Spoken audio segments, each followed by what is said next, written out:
इस वीडियो में हम लोग अपना आईडीई सेटअप करेंगे और कीबोर्ड सेटअप करेंगे। कीबोर्ड मोबाइल में कि कोडिंग करने के लिए कीबोर्ड अलग से लगता है, वो अपना नॉर्मल कीबोर्ड में कि वो कोडिंग नहीं हो पाएगा, क्योंकि जिनका बड़ा बड़ा उंगली होगा मेरे जैसा, वो टाइप ही नहीं कर पाएंगे इतने छोटे जगह में।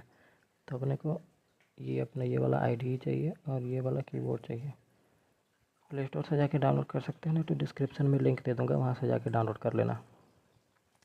सबसे पहले हम लोग अपना कीबोर्ड खोलेंगे, कीबोर्ड सेटअप करेंगे। कीबोर्ड जैसे ही खोलेंगे तो अपने को ये वाला विंडो आएगा। अपने कुछ नहीं करना है, सेलेक्ट बटन दबाना है और यहाँ पर जी बोर्ड पहले से सेलेक्टेड होगा। अपने को कोडिंग कीबोर्ड पर सेलेक्ट करना है। सेलेक्ट कर लोगे, ये देखो सेलेक्ट कर लिया।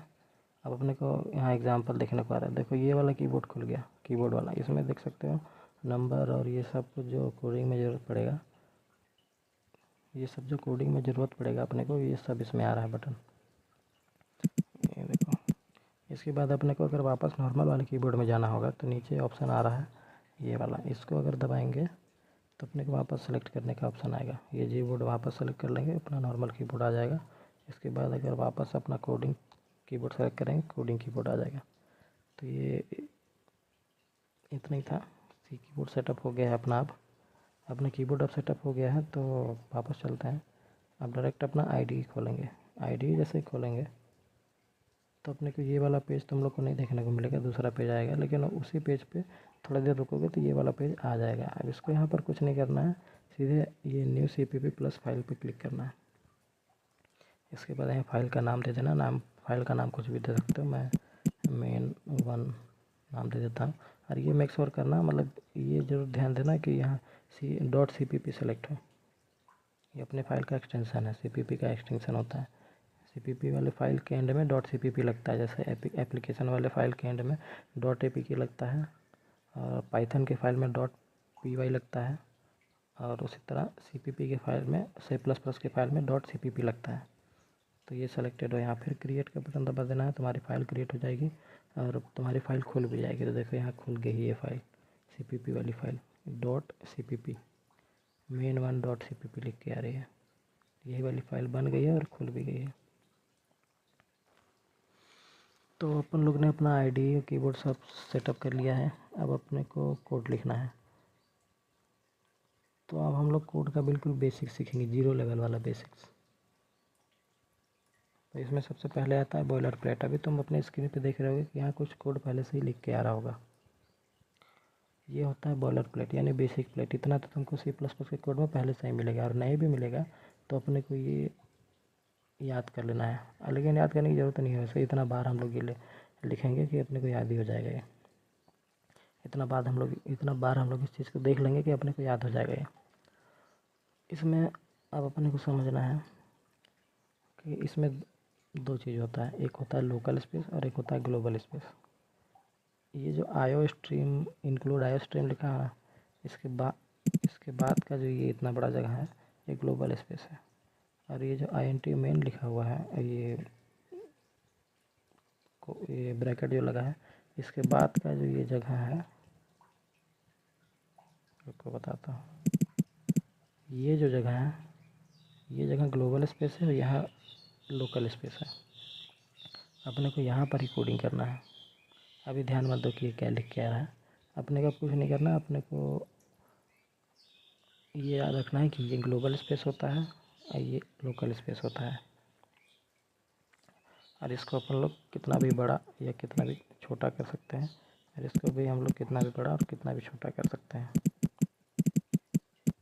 अब अपने को ध्यान देना है कि यहाँ पर पहले से कुछ लिख के आ रहा है। ये देखो, CPP में पहले के टाइम में, पुराने CPP के वर्जन में अपने को कुछ भी लिखना होता था, जैसे हेलो वर्ल्ड यहाँ लिखना होता था, अपने प्रिंट करवाना होता था टर्मिनल पे, आउटपुट विंडो पे, तो अपने को ये पूरा कथा कहानी लिखना होता था। लेकिन अभी इसको रन करेंगे तो ये देखो सक्सेसफुल हो गया, कंप्लीट हो गया अपना कंपाइलेशन। और हम लोग का जो मेन फाइल था एग्जीक्यूटेबल हो गया। देखो रनिंग एग्जीक्यूटेबल होम main1, और उसके अंदर रन हो गया हेलो वर्ल्ड, क्योंकि अपने कोड में हेलो वर्ल्ड प्रिंट करने का कोड लिखा हुआ था। आपस कोड में आते हैं, लेकिन इसका एक और आसान तरीका है। अगर इस तरीके से चलेंगे तो अपने को जितना बार में प्रिंट करना होगा वहाँ पर ये STD कोलन कोलन ये ऐड करना पड़ेगा, लेकिन अपने को टाइम बचाना रहता है कोडिंग में, टाइम बहुत कीमती होता है। तो टाइम बचाने के लिए CPP ने एक सुविधा प्रोवाइड करी है अपने नए वर्जन्स में कि हम लोग इसको हटा भी दें अगर STD कोलन कोलन, अब देखना इसको रन करेंगे तो एरर देगा। ये देखो एरर दिया ना, क्योंकि हम लोग बिना उसको लिखे और फिर भी प्रिंट कराना है तो एक चीज़ करना पड़ेगा। ये ग्लोबल स्पेस अपना जो था ना, इसमें IO स्ट्रीम के बाद एक चीज़ फाइल ऐड करनी पड़ेगी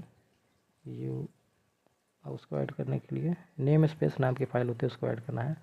और उसके लिए अपने को लिखना पड़ेगा यूजिंग नेम स्पेस STD। अब हम सेमीकोलन, अब हम लोग को हर बार जब कुछ प्रिंट करना होगा तो उसके आगे STD नहीं लगाना पड़ेगा। अगर इसको लिख देंगे तो अपना सिंपल सी आउट और अपना हेलो वर्ल्ड लिख देंगे और यहाँ पर लाइन को एंड करने के लिए एंडल सेमीकोलन लगा देंगे तो अपना काम हो जाएगा। अब देखना इसको रन करेंगे, अपनी फाइल रन होगी, देखो इस बार रन होगी, जबकि हम लोग ने सी आउट के पहले STD कोलन कोलन नहीं लगाया है। वो किस लिए रन हो गई, क्योंकि अब हम लोग ने ये यहाँ पर पहले से ही लिख दिया है। इसको लिख देंगे तो अपना काम चल जाएगा। ठीक,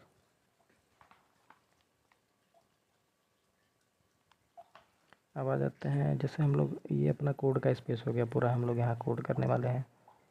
और ये हमारा ये ग्लोबल स्पेस होता है, ये लोकल स्पेस होता है। और यूजिंग नेम स्पेस STD का क्या यूज होता है ये भी हम लोग देख लिए। अब बात करते हैं, ये जो हम लोग रन दबा रहे हैं और यहाँ पर अपना लिख के आ रहा है, ये जो पूरा विंडो है ना, यही अपना टर्मिनल विंडो है, आउटपुट विंडो है। अपना सारा जो भी आउटपुट होगा वो यहीं पर मिलेगा अपने को। ठीक है, तो ये टर्मिनल होता है और ये होता है कोड स्पेस, यहाँ कोड करते हैं अपन लोग। फिर इसके बाद अब आ जाते हैं हम लोग मैसेज प्रिंटिंग पे। तो अब ध्यान दोगे कि यहाँ पर हेलो वर्ल्ड लिख के आ रहा है, तो एक बस हेलो वर्ल्ड लिखने के लिए इतना बड़ा देखो ये लाइन पूरी लिखनी पड़ती है, तो ये तो कंपलसरी है। अपने को कुछ भी लिखना है तो ये जो सी आउट है ना, सी आउट लाइन में ही लिखना पड़ता है।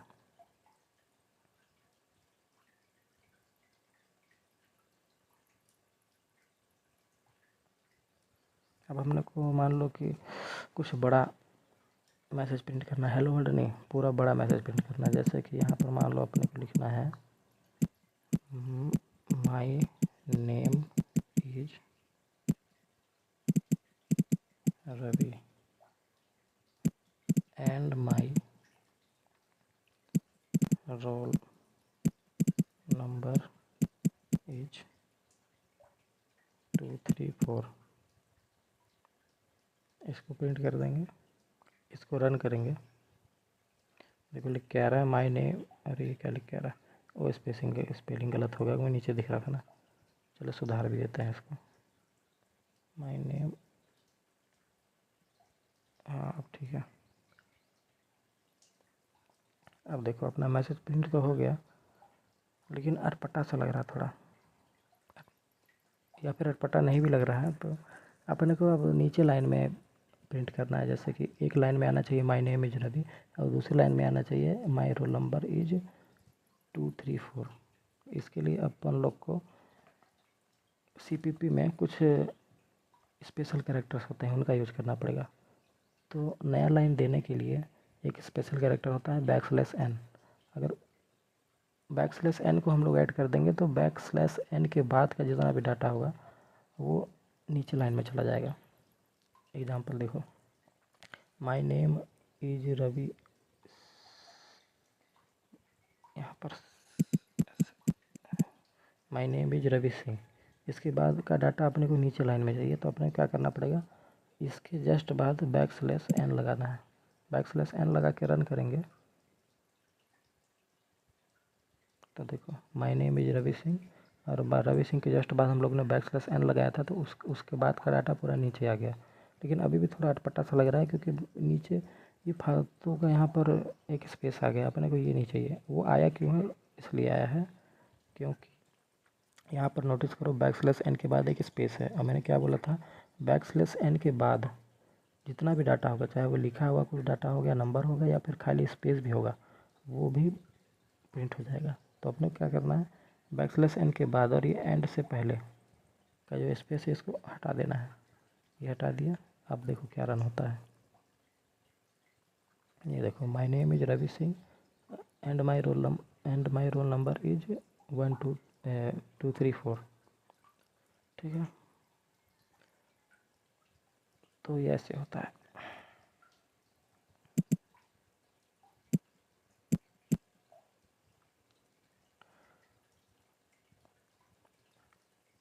इसी चीज़ को करने का एक दूसरा तरीका भी होता है। हम लोग जैसे एक लाइन में ये लिखे हैं ना पूरा, हम लोग दो अलग अलग लाइन में भी लिख सकते हैं। उसका मतलब क्या है आपको बताता हूँ।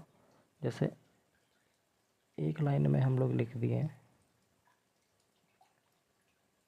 My name is Ravi Singh full stop, ये हो गया। अब हम लोग को दूसरी लाइन में जैसे प्रिंट करवाना है, तो पिछली बार क्या कर रहे थे कि बैकस्लैश n डाल के यहीं पर लिख दे रहे थे, लेकिन उससे हो क्या रहा था, लाइन बहुत लंबी बहुत बड़ी हो जा रही थी, सरका के पूरा देखना पड़ रहा था। तो हम क्या कर सकते हैं कि इस लाइन को यहीं पर कंप्लीट करते हैं, दूसरे लाइन में आ जाते हैं, और यहाँ पर फिर से लिखते हैं अगली लाइन के लिए दोबारा एक लाइन लिखेंगे, c out less than double quote. अब इसके अंदर लिखेंगे and my roll number is 234 full stop. और यहाँ पर अपन को एंड लाइन सेमीकोलन लगाना पड़ेगा। ये एंड लाइन जो सेमीकोलन में लगा रहा हूँ बार बार, ये क्या करता है, रुको मैं अभी इसको हटा के दिखाता हूँ। सीपीपी में फुल स्टॉप होता है, जो सेमीकोलन होता है ना वो फुल स्टॉप होता है। अपने को फुल स्टॉप किसी भी लाइन के लास्ट में लगाना पड़ता है। लेकिन अब तुमको अंतर समझ में आएगा कि यहाँ पर जो मैंने एंड लाइन जोड़ा है एंड एल, और जहाँ पर एंड एल नहीं जोड़ा, सीधे फुल स्टॉप लगा दिया है, वहाँ पर क्या आएगा देखना, अंतर क्या है इनमें। अब इसको रन करते हैं, देखो my name is Ravi Singh and my roll number is 234 full stop हैज़। पहले लाइन में देख रहे हो कि यहाँ पर फुल स्टॉप लिख के आ रहा है नॉर्मली, लेकिन अगली लाइन में लास्ट में ये हैज़ लिख के आ रहा है, तो ये देखने में थोड़ा अटपटा सा लग रहा है, ये अपने को नहीं चाहिए। और इन दोनों लाइन में अंतर देख लो, एंड एल का ही है। तो हम लोग जब एंड एल जोड़ देते हैं इसके पहले, जैसे कि less than end L semicolon, अब देखना नहीं आएगा वो, ये देखो अब नहीं आ रहा है। अब अपना थोड़ा सुंदर लग रहा है देखने में output, my name is Ravi Singh and my roll number is 12234। ठीक, ये तो हम लोग मैसेज प्रिंटिंग समझ गए।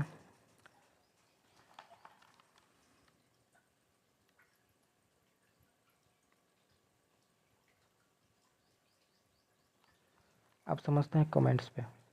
तो मान लो कि हमारे कोड में कई कुछ जैसे हम लोग को लिखना है, ऐसा कोई सिचुएशन ही आ गया कि अपने को कुछ मैसेज लिखना है, तो कुछ भी लिखना है, जैसे कि मान लो ये देखो ये फालतू सी लाइन कुछ है, लेकिन हो गया कुछ सिचुएशन पड़ रहा है जिसमें अपने को ये चीज़ लिखना पड़ रहा है अपने कोड में। तो हम ऐसा क्या करें कि ये हम अपने कोड में लिख दें और हमको एरर भी शो ना करें, क्योंकि देखना अभी हमने ये कोड में अपने लिख दिया है ना, अभी इसको रन करेंगे तो एरर देगा। ये देखो एरर आ गया ना इतना सारा, वो इसीलिए आया क्योंकि सीपीपी के कंपाइलर को, मैंने सीपीपी को समझ में ही नहीं आया कि ये क्या लिख दिया हो भाई। ठीक है, वो पढ़ ही नहीं पा रहा है इसको। तो सीपीपी में हम लोग के पास एक तरीका होता है, अगर हम लोग यहाँ पे इसके जस्ट आगे 2 फॉरवर्ड स्लैश डाल देंगे, तो देखो ये ग्रीन ग्रीन सा कुछ हो गया। अब इसको रन करोगे तो अपना कोड रन हो जाएगा। अब फॉरवर्ड स्लैश में ऐसा क्या हो गया कि अब रन हो गया, और फॉरवर्ड स्लैश के बिना रन नहीं हो रहा था। हो ये रहा है कि इसको बोलते हैं कमेंट्स। सीपीपी में कमेंट्स वो लाइन होता है जो कंपाइलर इग्नोर कर देता है, वो इसको देखेगा इग्नोर कर देगा, एरर नहीं देगा, उसके आगे बढ़ जाएगा। अब मान लो कि हम लोग को मैसेज में लिखना है बहुत लंबा चौड़ा चीज़, ठीक है, तो अपने को क्या करना पड़ेगा, ये तो सिंगल लाइन का हो गया एग्जांपल। अब तुमको मल्टी लाइन कमेंट का एग्जांपल दिखाते हैं। जैसे कि बहुत बड़ा अपने को मैसेज लिखना है कुछ भी, यहाँ पे कमेंट कोड में अपने, तो मल्टी लाइन कमेंट बना देता हूँ मैं। ये देखो इतना बड़ा कमेंट हो गया ये, ठीक है। एक तो तरीका है कि हर लाइन में तुम फॉरवर्ड स्लैश 2 ठो लगा दो, है ना, ये है ना, ये एक तरीका हो गया। और दूसरा एक टाइम बचाने वाला तरीका है, मान लो कि तुमको ऐसा मैसेज प्रिंट करना है कि जिसमें हज़ारों लाइन का, तुम हज़ारों लाइन में तो तुम सर फॉरवर्ड स्लैश नहीं लगाओगे तो बेवकूफ़ी है, टाइम का वेस्ट है। तो अपने को क्या है, सीपीपी में एक तरीका है, अभी बताता हूँ। अपने को ना forward slash star and star forward slash, इसके स्टार फॉरवर्ड स्लैश और फॉरवर्ड स्लैश स्टार और स्टार फॉरवर्ड स्लैश के अंदर जितना चीज़ आएगा वो कमेंट हो जाएगा। तो देखो ये सिंगल लाइन में अगर कमेंट लिखना है तो ऐसे लिखते हैं, forward slash double forward slash से, और बहुत बड़ा कमेंट अगर डालना है तो ऐसे लिखते हैं, ये 2 फॉरवर्ड स्लैश डालेंगे और उसके अंदर कुछ भी लिखेंगे। जैसे देखो और मैं लिखते जा रहा हूँ, ये देखो ये लिख दिया, नए लाइन में ये और लिख दिया, ये देखो इसके अंदर जितना भी लिख रहे हैं ग्रीन में कन्वर्ट होते जा रहा है, मतलब वो कमेंट बनते जा रहा है। उसको कंपाइलर इग्नोर कर देगा और अपने बाकी जो कोड है उसको रन कर देगा आराम से। अभी चीज़ को प्रूव करने के लिए देखो मैं इसके बाहर, इस कमेंट सेक्शन के बाहर देखो कुछ भी लिखूँगा, ये देखो अब वो ग्रीन में कन्वर्ट नहीं हो रहा है, अब वो एरर देगा। तो अपने को इसको कमेंट में कमेंट रखने के लिए क्या करना है कि इसके आगे फॉरवर्ड स्लैश 2 ठो लगा देना है सिंगल लाइन कमेंट के लिए, या तो फॉरवर्ड स्लैश स्टार और स्टार फॉरवर्ड स्लैश। इसके देखो इस चीज़ के अंदर जब आएगा कोई चीज़ तो कमेंट हो जाएगा। तो ये कमेंट ख़त्म हो गया, समझ गए। अब तुम सोच रहे हो कि जब इस चीज़ को रन ही नहीं करना है तो कोड में इस चीज़ को लिखने की ज़रूरत क्या है। तो देखो मैं ज़रूरत बताता हूँ कहाँ पड़ता है। ज़रूरत वहाँ पड़ता है कि मान लो एक कंपनी में तुम काम कर रहे हो और वहाँ पर तुम्हारे 2 लोग की टीम है, मान लो तुम्हारे 10 लोग की टीम है और तुम एक ही प्रोजेक्ट पे काम कर रहे हो। तो तुम्हारा काम है कि मतलब तुम्हारा कोई पर्टिकुलर काम है, तुम कोड के किसी एक सेक्शन पे काम कर रहे हो, क्योंकि ये छोटा सा कोड तो वहाँ होगा नहीं, वहाँ बहुत बड़ा सा कोड होगा। तो हर इंसान को कोड का एक एक सेक्शन मिला होगा कि तुम इस कोड पे काम करोगे, तुम इस कोड पे काम करोगे, तुम इस कोड पे काम करोगे, ठीक है। तो मान लो कि सुबह तुम्हारी शिफ्ट थी, तुमने काम किया और तुमने नया कोड लिख दिया है और बिना कमेंट के लिख दिया है, ठीक है। तो नया कोडर जब आएगा तो उसको समझ में नहीं आएगा अचानक से कि ये क्या है, कैसे है। इस सुबह तुमने क्या काम किया था उसको समझ में नहीं आएगा, इसी कोड पर जो दूसरा आदमी काम कर रहा होगा, ठीक है, ठीक है। तो उसको समझाने के लिए हम लोग क्या कर सकते हैं, जैसे मान लो मैं सुबह आया अपनी शिफ्ट में और मैंने ये कोड लिख दिया, ये my name is Ravi Singh and my roll number is इतना इतना, ठीक है।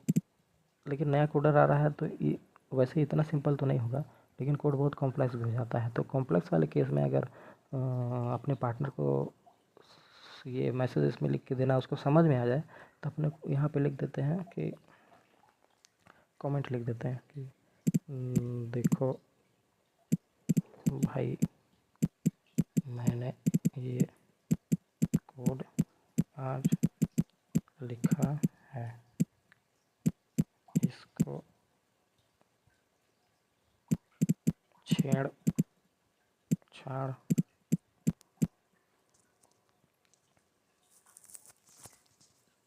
इसको छेड़छाड़ मत करना, ठीक। अब ये मैसेज हम नीचे अपनी दूसरी शिफ्ट में तो हम रहेंगे नहीं, तो वो समझेगा कैसे। तो वो जब इस कोड को खोलेगा तो वहाँ पर ये मैसेज लिखा हुआ देख लेगा तो उसको समझ में आ जाएगा। लेकिन इसको अपने को अभी कमेंट में भी कन्वर्ट करना है, क्योंकि अभी इसको इस हालत में अगर इसको रन करेंगे तो एरर देगा। तो अपने को इसको कमेंट बनाना पड़ेगा ताकि कंपाइलर इसको इग्नोर कर दे। तो ये देखो डबल लाइन कमेंट है यानी मल्टी लाइन कमेंट है। इसको एक तो तरीका है कि जो बताया था पहले कि दोनों लाइन में फॉरवर्ड स्लैश ऐड कर दो, कमेंट बन गया। और दूसरा तरीका क्या बताया था कि इसी को फॉरवर्ड स्लैश स्टार और स्टार फॉरवर्ड स्लैश के अंदर कर दोगे तो ये कमेंट बन गया, एक ही बार में पूरा कमेंट बन गया ये।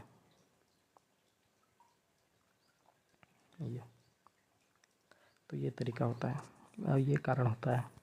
अब जो नया शिफ्ट में जो मेरा पार्टनर आएगा वो देखेगा तो इस कोड को जैसे ही खोलेगा उसको पहले ये मैसेज दिख जाएगा कि अरे मेरा पार्टनर यहाँ देखो लिखा हुआ है, देखो भाई मैंने ये कोड आज लिखा है, इसको छेड़छाड़ मत करना। तो यहाँ से छेड़छाड़ नहीं करेगा, वो नीचे चला जाएगा और वो यहाँ पर उसका जो भी उसका सेक्शन होगा, जैसे ये मेरा सेक्शन था, ये रवि का सेक्शन था, ये रवि का सेक्शन हो गया, ये हेडिंग हो गई। एक हिसाब से हेडिंग भी देने के लिए यूज़ कर सकते हैं। ये देखो मैंने हेडिंग दे दिया यहाँ पे कि रवि का सेक्शन है, यहाँ से पूरा यहाँ नीचे रिटर्न 0 तक। फिर उसका सेक्शन कुछ और होता है, हो सकता है इसके बाद बाहर, ठीक है। तो वो अपने सेक्शन पे काम करेगा, मेरा सेक्शन छेड़छाड़ नहीं करेगा। तो कमेंट का ये भी काम आता है। चलो कमेंट समझ गए, सिंगल लाइन कमेंट्स भी समझ गए, डबल लाइन कमेंट भी समझ गए, मल्टी लाइन कमेंट भी समझ गया। इसके बाद आ जाते हैं वेरिएबल पे। वेरिएबल देखो क्या होता है,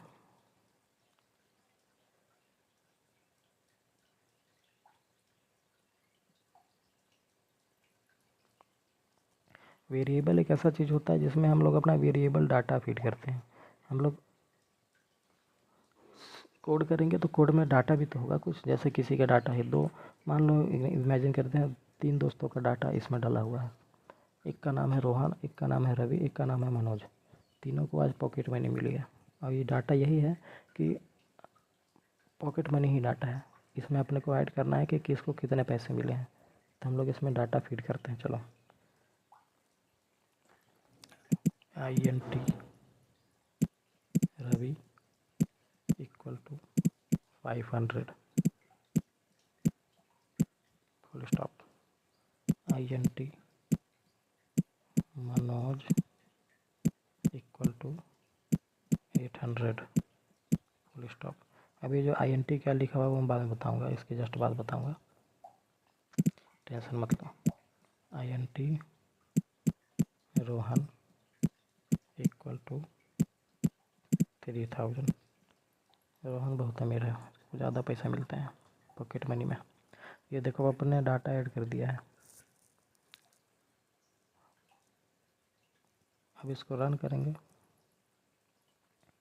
तो ये रन तो हो जाएगा लेकिन कुछ प्रिंट नहीं करेगा, आउटपुट नहीं देगा। क्यों? क्योंकि हम लोग ने केवल डाटा फीड किया है, डाटा दिया है, वहाँ से कुछ डाटा का रिक्वेस्ट नहीं किया है कि उस डाटा का कुछ करके हमको आउटपुट दो। तो डाटा मांगा ही नहीं, तो चलो डाटा मांग के देखते हैं इससे।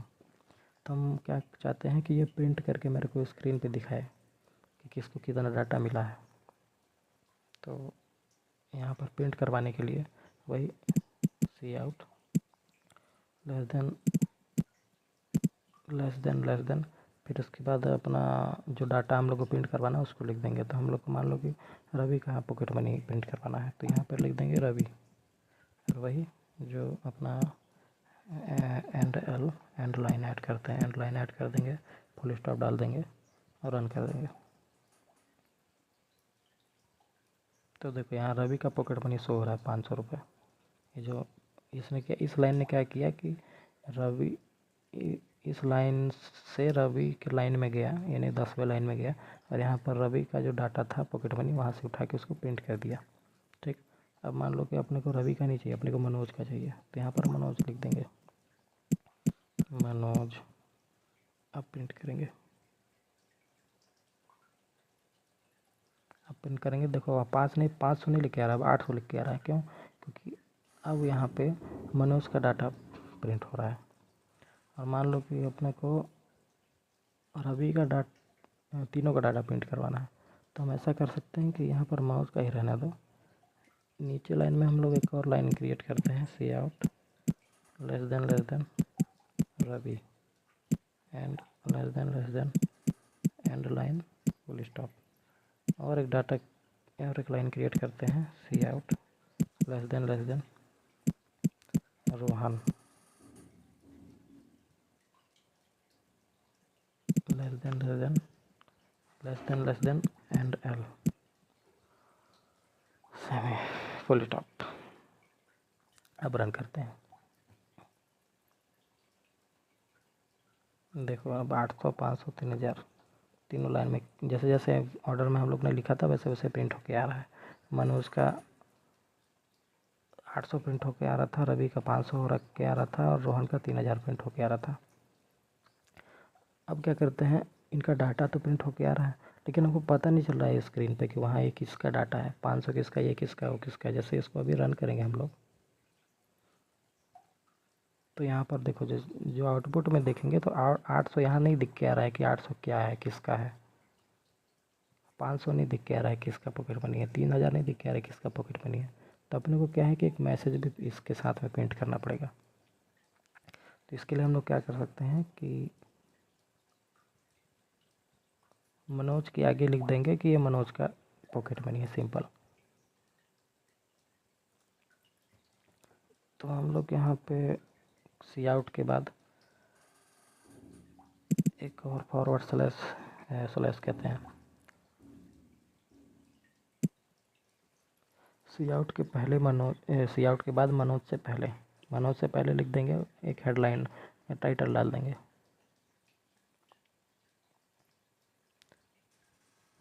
Less than double quote Manoj की पॉकेट मनी, मनोज की पॉकेट मनी यहाँ डाल देंगे। ये किसकी पॉकेट मनी, रोहन की ना, रवि की पॉकेट मनी।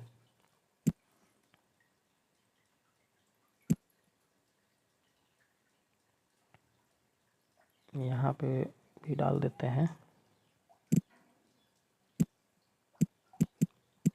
रोहन की पॉकेट मनी। अब प्रिंट करते हैं। इस बार जब रन किया तो देखो मनोज की पॉकेट मनी 800, रवि की पॉकेट मनी 500, रोहन की पॉकेट मनी 3000 प्रिंट हो गया। आ रही है मस्त। यहाँ पर इसको अगर ऐसा कर दें थोड़ा और अच्छा लगेगा, ऐसा।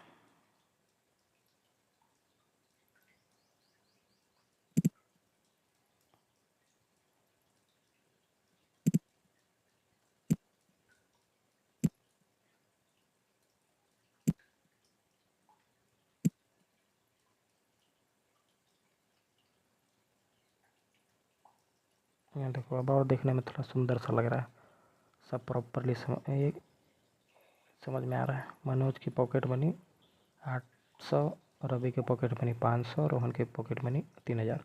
ये 3000 एरो के बीच में स्पेस लगता है, मैंने भूल गया लगाना, लगा देता हूँ। ये अब बिल्कुल परफेक्ट आएगा। ये देखो अब बिल्कुल परफेक्ट आ रहा है ना। एक और चीज़ करते हैं, एक मज़ेदार चीज़ ऐसा करते हैं, कोई इमोजी प्रिंट करते हैं। जैसे कि मनोज की पॉकेट मनी ठीक ठाक है तो मनोज उतना उदास नहीं है, ठीक ठाक ही है, तो इमोजी प्रिंट करते हैं। इमोजी प्रिंट करने के लिए हम लोग अपना कीबोर्ड चेंज करते हैं। यहाँ से चेंज करेंगे, जी बोर्ड में वापस आ जाएंगे, फिर इमोजी प्रिंट करते हैं। इमोजी में जाते हैं। मनोज उतना दुखी नहीं था, ठीक है वो, तो उसका कौन सा इमोजी प्रिंट करवाएं, ये वाला प्रिंट करवाते हैं, ठीक है, नॉर्मल। और रवि का प्रिंट पॉकेट मनी बहुत कम था तो रवि का मूड इतना ख़राब नहीं है, तो रवि के लिए प्रिंट करवाते हैं।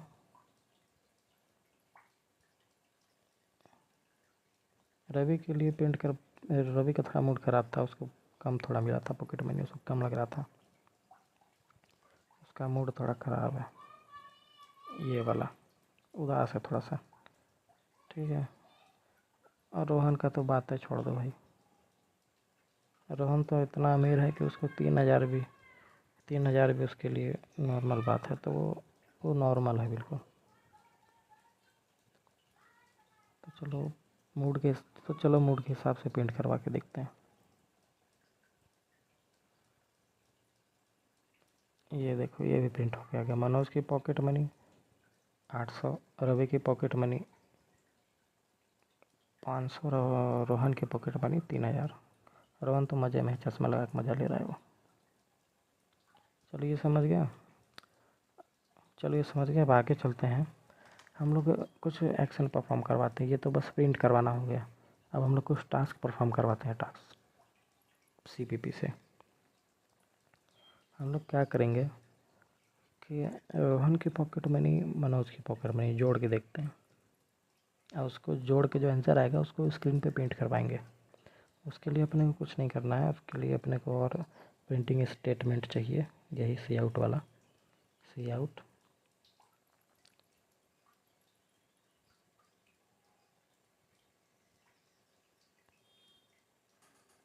अपना कीबोर्ड पे वापस चलते हैं, कीबोर्ड वाले, कोडिंग वाले। यहाँ लेस देन। अब यहाँ पे एक ब्रैकेट लगाते हैं, और इसके अंदर हम लोग लिख देंगे रवि प्लस मनोज।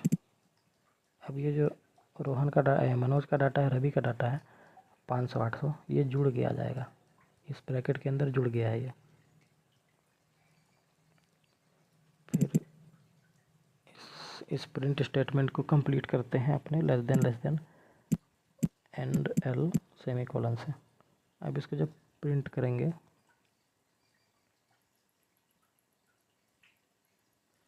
तो देखो, ये तो पहले से जो कोड लिखा था वो है, और नया लाइन जो ऐड किए थे उन दोनों का डाटा, रवि का डाटा और मनोज का डाटा, इनको जोड़ देंगे तो देखो इतना आएगा। हम लोग जोड़े थे नए लाइन में, तो जोड़ के आ गए हैं नए लाइन में 1300।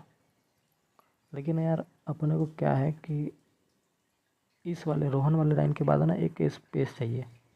यहाँ पर स्पेस नहीं आ रहा, जस्ट इसके अगले लाइन में आ जा रहा है। तो उसके लिए हम लोग क्या कर सकते हैं कि यहाँ पे ये रोहन के लाइन के बाद प्रिंट करवा सकते हैं c out less than end l. ये चीज़ अगर ऐड कर देंगे तो यहाँ पर एक खाली लाइन प्रिंट हो जाएगी, देखना।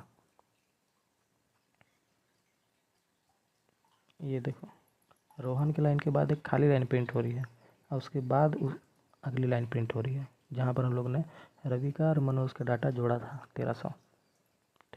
ठीक। अब क्या करते हैं, वहाँ पर आउटपुट में जो 1300 लिख के आ रहा था वो समझ में नहीं आ रहा कि क्या है, 1300 कहाँ से आ गया, क्या हो गया। जैसे यहाँ पर 800 के सामने नहीं समझ में आ रहा था, फिर हम लोग यहाँ पर कुछ डेटा प्रिंट किए थे, लिख के दिए थे, मैसेज दिए थे कि ये क्या चीज़ है। उस तरह यहाँ पर भी देते हैं। चलो, तो वहाँ पर ऐड किए थे सी आउट के बाद में, तो यहाँ पर भी सी आउट के बाद में ऐड करते हैं लेस देन सेमीकोलन रवि और मनोज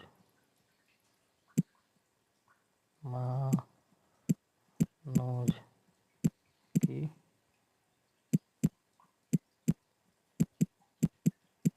पॉकेट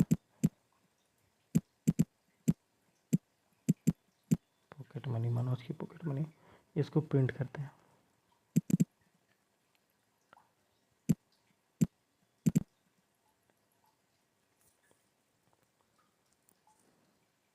देखो, रन करने के बाद अब यहाँ लिख के आ गया रवि और मनोज की पॉकेट मनी। अरे यार, स्पेलिंग बड़ा उंगली होने का ये देखो नुकसान है एक तो फ़ोन में, बड़ा उंगली होने का ये देखो एक नुकसान है, फ़ोन में साला दब ही नहीं पाता है बटन। मनी, अब रन करवाते हैं। ये देखो, अब बिल्कुल बढ़िया से लिख के आ गया। इसी तरह हम लोग जैसे अभी ऐड करवाए हैं ना, यहाँ पर माइनस भी करवा सकते हैं, डिवाइड भी करवा सकते हैं, जोड़ घटा गुणा भाग सब करवा सकते हैं यहाँ पे इसी तरीके से। अब मान लो कि हम लोग को तीनों का प्रिंट करवा, रवि का भी ऐड करना है, मनोज का भी ऐड करना है और रोहन का भी ऐड करना है। तो कुछ नहीं, यहाँ पर प्लस रोहन ऐड कर देंगे, रोहन लिख दिया। अब वहाँ पर सब का डाटा देखना ऐड हो जाएगा। यहाँ पर लिख भी देते हैं रवि और मनोज, रवि मनोज और रोहन की पॉकेट मनी। अब देखना, इसको रन करवाएंगे तो देखो रवि मनोज और, अरे यार ये स्पेलिंग,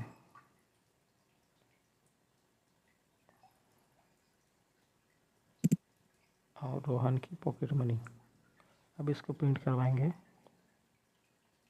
तो देखो यहाँ पर रवि मनोज और रोहन की पॉकेट मनी 4300 पूरी जोड़ के आ रही है।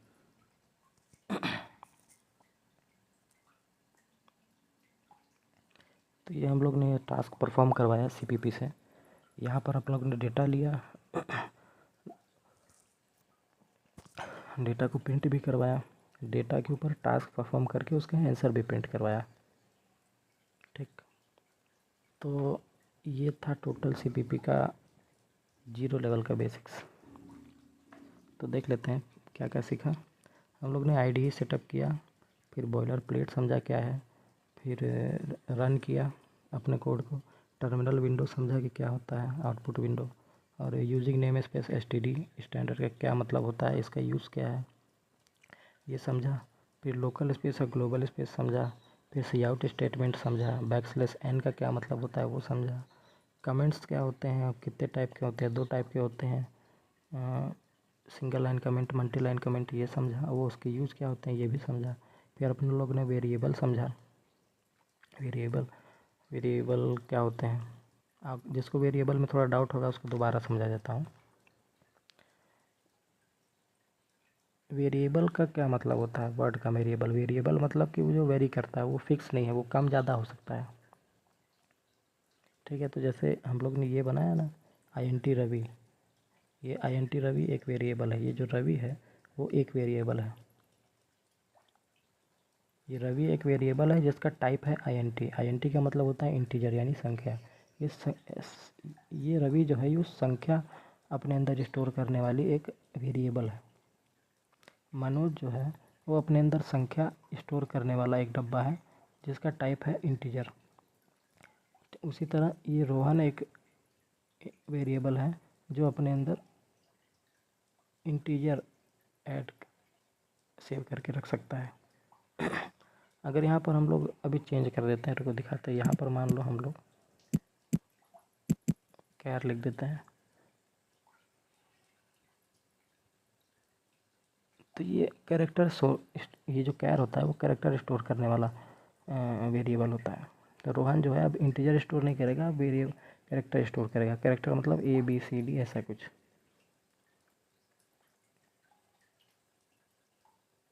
देखो अब इसको रन करवा दिए तो यहाँ पर एरर आ गया, क्योंकि देखो बता भी रहा है कि यहाँ पर 12वें लाइन में एरर है।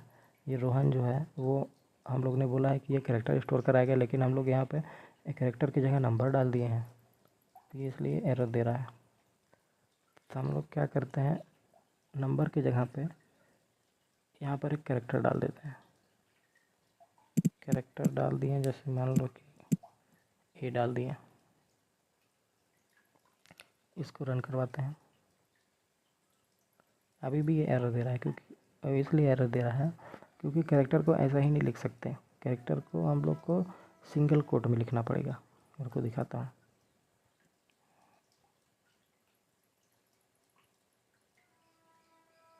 ये देखो, ये जो सिंगल कोट है ना, इसके अंदर जब इसको लिखेंगे तब ये स्टोर हो जाएगा, तभी ये अब एरर नहीं देगा। देखो अब इसने एरर नहीं दिया।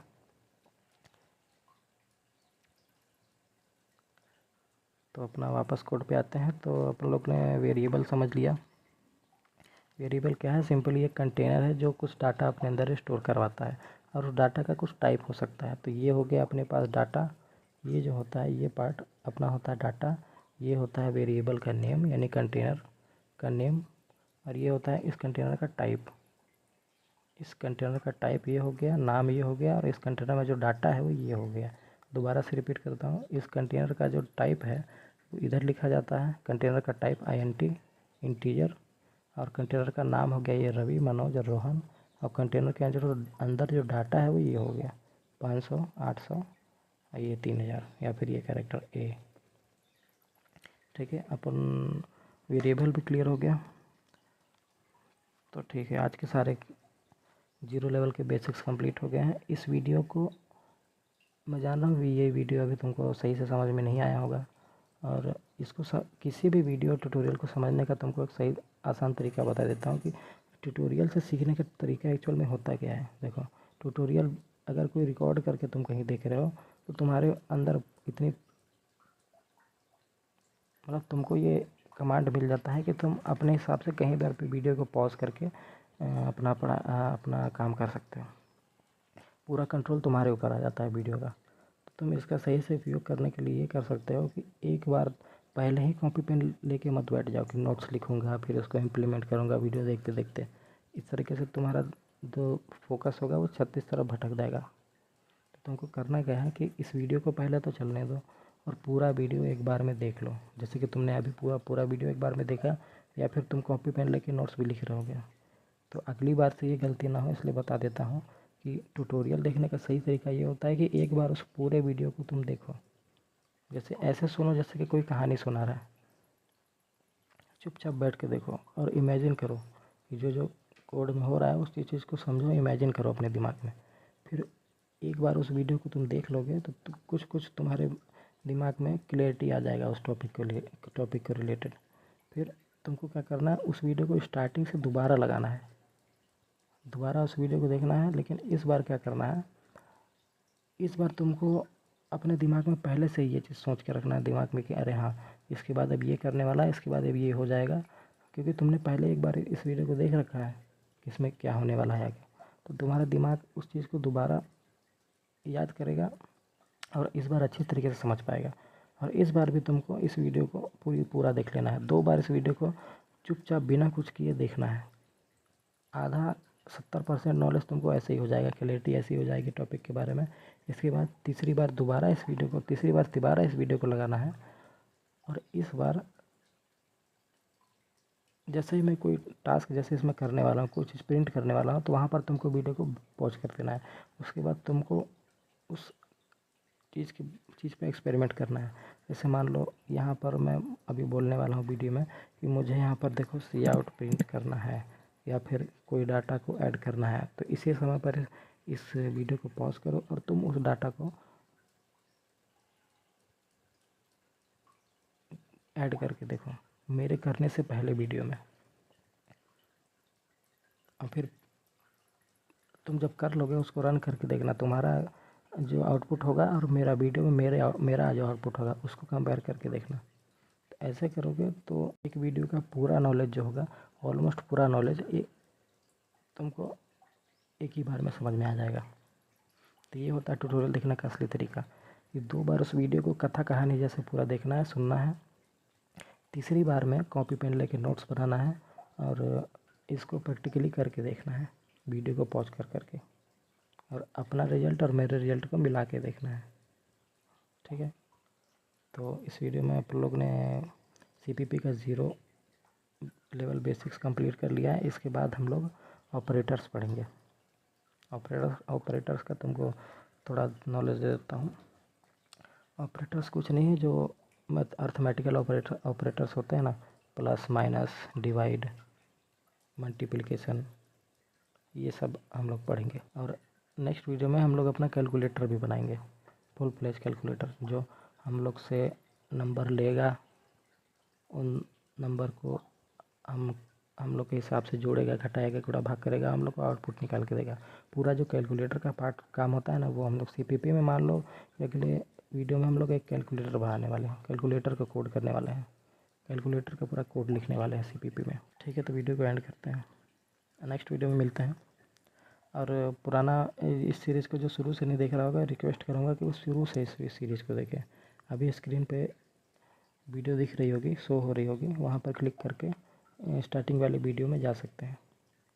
बाय।